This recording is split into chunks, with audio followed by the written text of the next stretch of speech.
Graças e paz, queridos. Tudo bem? Eu quero compartilhar aqui um texto de carta aos Hebreus, capítulo 1, o versículo 1 e 2, que diz assim: Havendo Deus, outrora, falado muitas vezes e de muitas maneiras aos pais, pelos profetas, nesses últimos dias nos falou pelo Filho, a quem constituiu herdeiro de todas as coisas, pelo qual também fez o universo.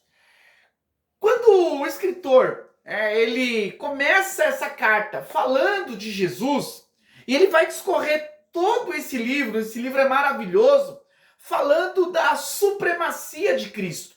Cristo superior à lei, Cristo superior ao tabernáculo, Cristo superior a Moisés, Cristo superior ao Antigo Testamento. E ele conclui dizendo que Cristo é a plenitude da graça, da glória de Deus. Cristo é a revelação do Deus vivo. Ele escreve isso e enfatiza com vários argumentos, porque ali havia uma comunidade de judeus que estavam retrocedendo, que estavam já diante das lutas, dificuldades, das opressões, eles estavam voltando atrás, estavam desistindo da caminhada.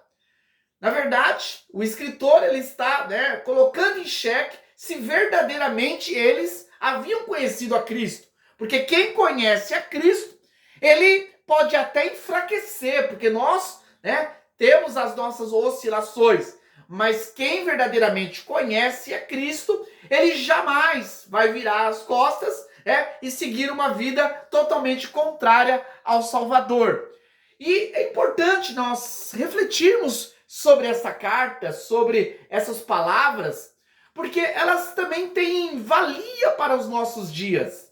Hoje nós estamos vivendo uma época muito difícil, a época no qual as pessoas estão comercializando a fé, estão utilizando dos ambientes eclesiásticos, estão se utilizando das reuniões para enriquecimento próprio. Sejam cantores e pregadores que cobram altas quantias para poder estar ali dizendo adorar a Deus. Quantos ministérios que na verdade são fontes de renda, e uma renda que deixam os seus líderes ricos ou até milionários. A gente vê tantos ministérios aí que estão verdadeiras guerras para assumir o poder. É uma verdadeira política ali por trás dos bastidores, porque, na verdade, eles querem pôr a mão no cofre. Então a gente vê essa realidade. E para piorar, nós temos uma multidão de frequentadores que, na verdade, estão simplesmente indo por ir. Essa é a nossa realidade. E aqueles poucos que verdadeiramente amam o Senhor estão se deixando levar por essa realidade. Estão entregando já os pontos. Já estão desanimados, já estão, na verdade, acostumados com essa nova realidade, esse esfriamento. Estão aguardando, claro, a vinda do Senhor. São cristãos verdadeiros, mas já perderam o ânimo, a força, a disposição.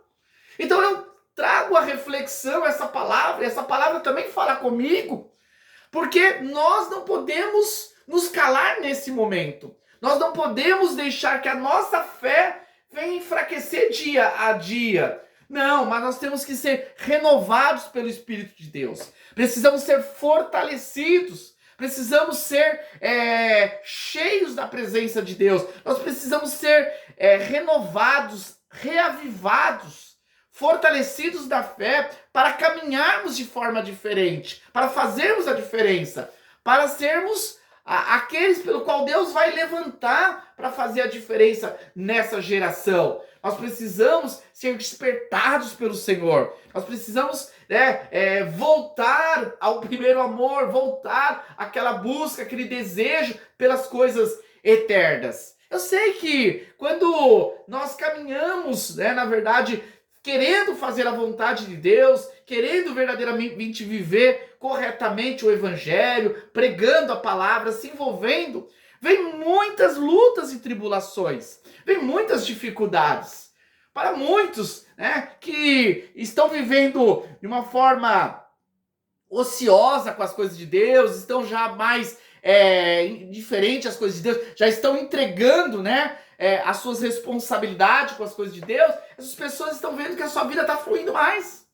E aqueles que ainda relutam em querer servir ao Senhor, percebem que é uma dificuldade muito grande. É uma dificuldade porque nós temos um mundo caído, nós temos um mundo que não ama os filhos de Deus. Se não amar o Jesus, vocês acham que vai amar os seguidores de Jesus? Claro que não.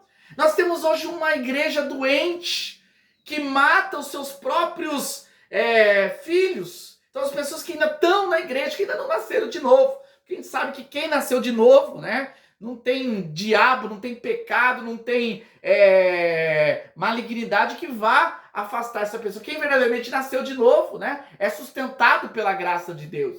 Mas muitos que estão indo na igreja que ainda não experimentaram da verdadeira verdade do evangelho, eles estão sendo abortados antes mesmo, né, de terem ali uma experiência de salvação. Por tantos escândalos, por tantas mentiras, por tantas hipocrisias, por tantas calúnias, por tantas coisas carnais, que não deveria fazer parte, né, de um ambiente que se diz um ambiente de Deus. Eu sei que muitos vão argumentar e dizer assim, irmão, mas toda igreja tem problema, não existe igreja perfeita. É verdade. Eu lembro de um professor meu de teologia que ele falou assim, olha, se tiver uma igreja perfeita, não vai lá. Porque se você for, você vai estragar essa igreja. E eu concordo, eu não sou perfeito. No meu trabalho não é um ambiente perfeito. Na escola, eu estudo, não é um ambiente perfeito. Nos meus relacionamentos sociais não é um ambiente perfeito. Na minha família também, junto com meus familiares, não é um ambiente perfeito.